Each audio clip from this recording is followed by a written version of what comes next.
歡迎嚟臨香港浸會大學運動員獎學金頒獎典禮2025至2026。Welcome to the HKBU Student Athlete Scholarship Presentation Ceremony。我哋頒發獎學金俾新一屆運動表現突出嘅學生運動員。為支持本地有才華嘅運動員，香港浸會大學於2016年推出精英運動員入學計劃。至今，大學已取錄超過100多名學生運動員，入讀涵蓋文理、商學、科學、傳理、中醫及體康管理等不同範疇嘅本科課程。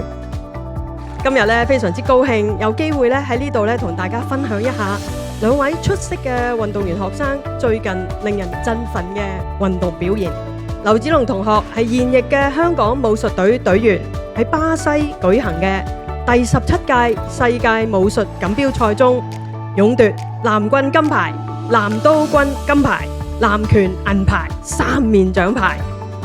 余俊賢同學喺剛剛結束嘅全國第12屆殘疾人運動會暨第9屆特殊奧林匹克運動會中奪得3面金牌，混合拉丁舞3項，混合拉丁舞5項，集體舞嘅金牌。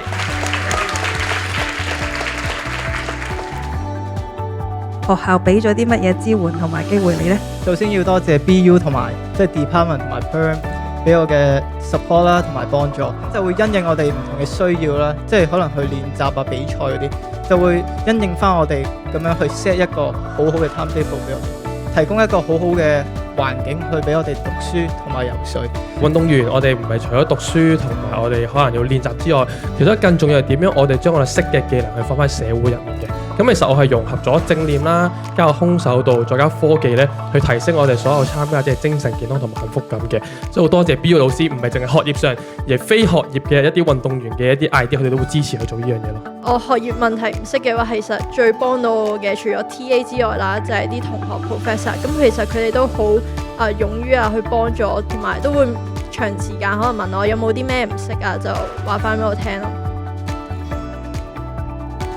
多謝我哋大學體育學院，跟住奧委會同埋我哋唔同嘅講師，最緊要家長啦、同學啦、老師啦等等教練，咁都係我哋一齊可以並肩作戰，繼續雙軌發展。